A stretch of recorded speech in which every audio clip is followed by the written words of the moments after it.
let's be honest. If you've played sports to some extent, you've experienced some sort of anxiety with that sport. Or maybe you just work out, you've experienced some sort of anxiety with that sport. So how can you manage it? Let's first be clear. Let's get on the same page and let's say it's impossible to completely eliminate anxiety.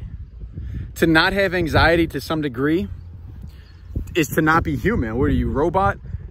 Maybe some people define it a little bit differently. Maybe some people give a little bit of a different name to it. But let's be clear, anxiety is thinking about something that hasn't yet happened in the future. We've all been there. Maybe you're more so one of those people that are on the side of guilt and shame. Guilt and shame happened in the past. Maybe you live there more often, but you've experienced anxiety at some point. I'm out here getting my workout in. I got my weighted vest on. But let's be honest. How can we manage anxiety in sports? How can we deal with the anxiety in sports? How can we manage it where it's not this overwhelming thing? I know from personal experience, especially in high school, especially in college,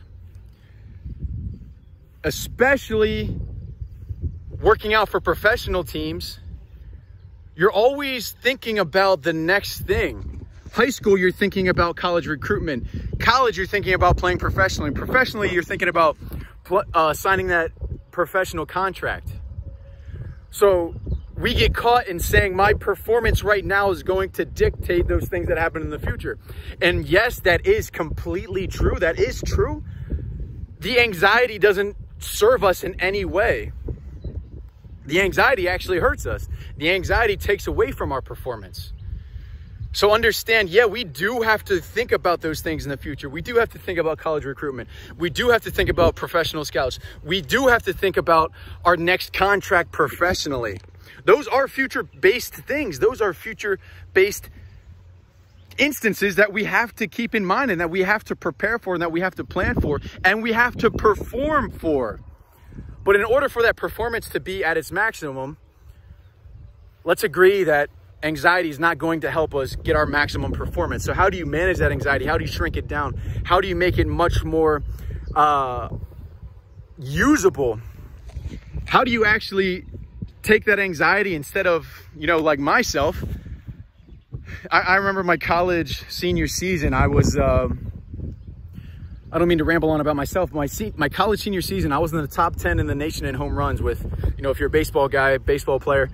I was ahead of Chris Bryant. Me and Chris Bryant graduated the same year. He went to San Diego State.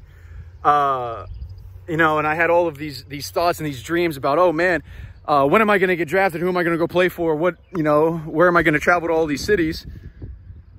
Until about our first conference weekend. And we played this team, Bryant University. They had a pretty good pitching staff. They had some guys that went on and played professionally. And I literally had at-bats. I literally had times where I went to perform. And I can't tell you what the fuck happened. I can't tell you what the pitches were. I can tell you the result. I struck out a bunch. I can tell you what the last pitch was, swinging at a breaking ball way outside the strike zone. I can't tell you what those other pitches were just because I was so caught up. I was physically in the batter's box. I was physically trying to perform, but mentally I was all over the place. That's part of the reason, that's part of the passion why I help athletes, why I help people that have been in my shoes. So managing that anxiety is number one, accepting that it's going to come up. I tried for so long to push it out, and the harder you try to push the anxiety away, the harder you try to tell yourself that anxiety isn't real, that it doesn't exist, or you're pretending that it doesn't exist, the harder you try to do that, actually the worse it becomes. So we have to accept that sometimes trying less actually gets you better results. And through that, we're better able to manage that anxiety. We're better able to see it from a different perspective. We're better able to decide how to act in spite of that anxiety.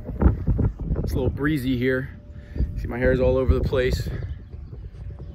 So what are some things that you can do to manage it once you have that acceptance?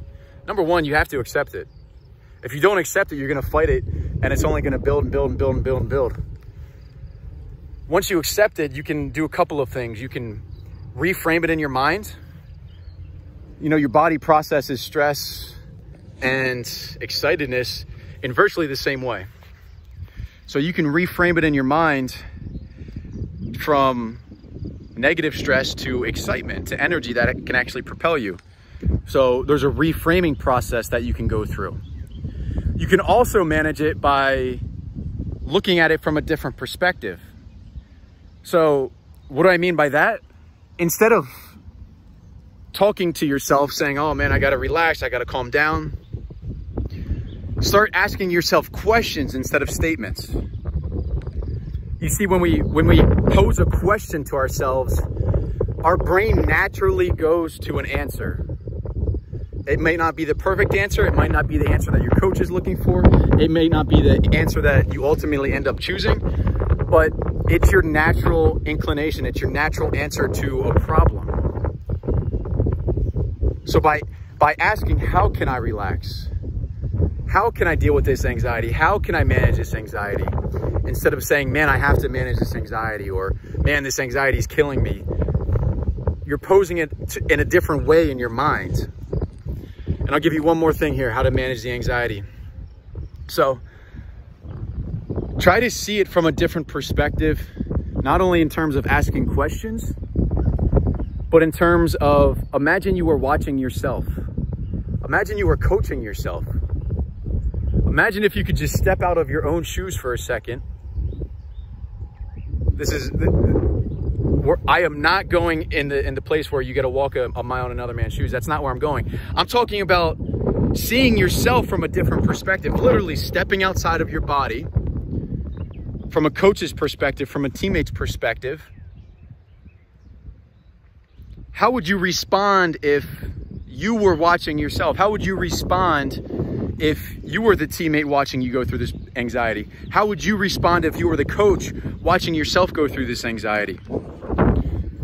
So there's a number of things that you can do, but number one, you have to accept that anxiety is part of the game. Any game, whatever game you play, whatever sport you play, it's just part of the process. Once you accept it, then you can start using these strategies to deal with it. The more you fight it, the more you try to act like it's not real, the worse it becomes. So I hope this video helps you guys. If it did, hit that thumbs up, subscribe to the channel, all that good stuff. And I'm here to serve. So I'll see you on the next video. Hey guys, thanks for watching. I just want to let you know we're always uploading some new free resources on our website. So check them out in the description below. Find out which one is the best for you. And I hope to see you soon.